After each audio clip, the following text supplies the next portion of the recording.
Hello guys, welcome to Fandomania. Spider-Man isn't just a superhero. He is a reflection of responsibility, sacrifice, and the cost of doing the right thing. From practical effects and heartfelt storytelling in the early 2000s to cinematic universes and multiverse madness, Spider-Man has evolved with every generation. Today, we are going to explore the complete cinematic journey of Spider-Man, from Spider-Man 2002 to MCU era, and finally what lies ahead in Spider-Man Brand New Day. In this video, we will not discuss the Japanese Spider-Man adaptation as its origin story significantly departures from the source material. It portrays Spider-Man as a motorcyclist seeking revenge for his deceased father, with powers inherited from Garia, the lone survivor of the extinct Spider Planet, and Sony's Without Spider-Man universe, which included Venom, Morbius, Madam Web, and Kraven the Hunter. Maybe I will talk about this failed cinematic universe in another video. So let's get started. Beginning in 1975, Marvel Comics planned to bring its characters to film. By the early 1980s, the company was negotiating with producers to bring its flagship character Spider-Man to the big screen, largely influenced by the success of Superman, which came in 1978. However, the film didn't get made until the 2000s due to various behind-the-scene issues. During this period, James Cameron was also involved and submitted a treatment in 1993 that explored a darker, more mature take on Spider-Man, and Leonardo DiCaprio was in mind for the role of Peter Parker. In 1998, due to bankruptcy, Marvel sold the film rights to Sony for $7 million. At the start of the 2000s, superhero movies were risky. That's when director Sam Raimi, a lifelong Spider-Man fan, stepped in. Raimi wanted Spider-Man to feel human, not just heroic. He pitched the film as a tragic coming-of-age story inspired by classic comic book melodrama.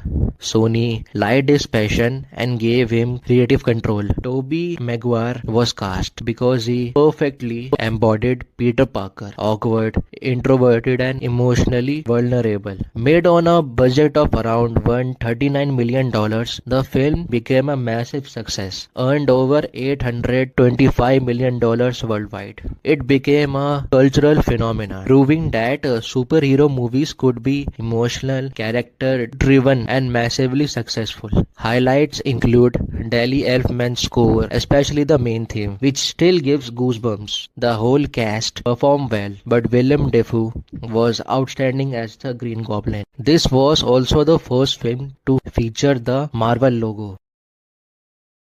Many fans and critics consider Spider-Man 2 the best Spider-Man movie ever made.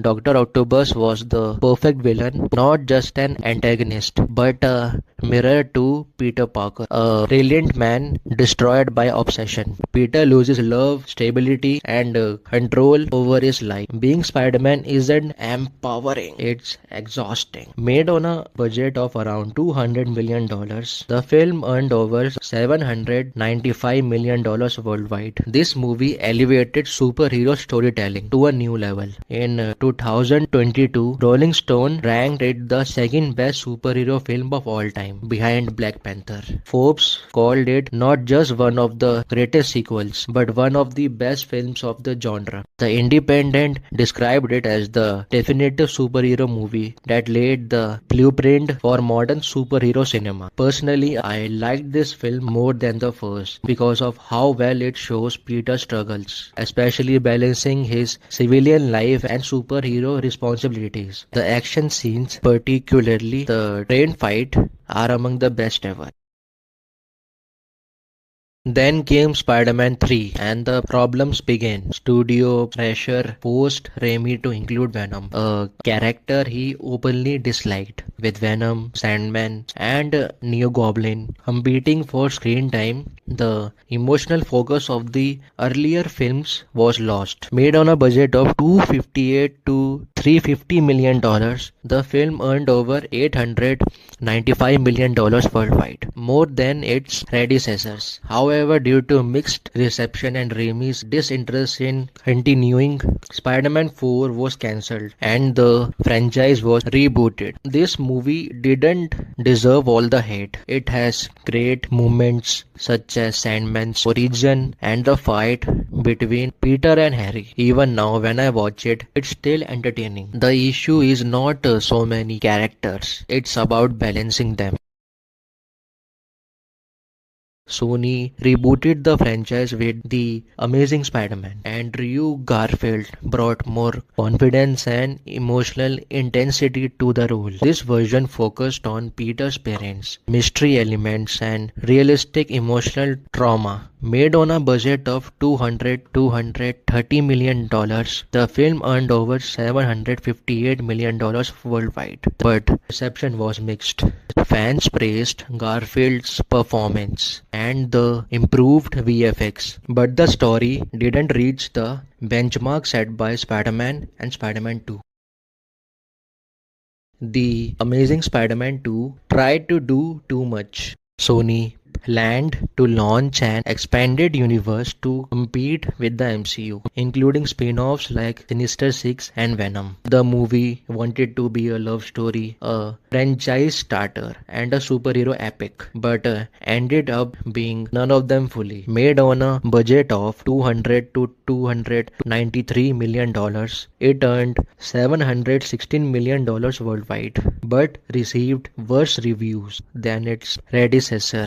Sony cancelled its future plans and rebooted Spider-Man again. The movie has great action sequences, especially the opening and the battle with Electro. And the new suit looks fantastic, though I am not a fan of the big eyes. The biggest problems were overstuffing, just like Spider-Man 3, and weak writing.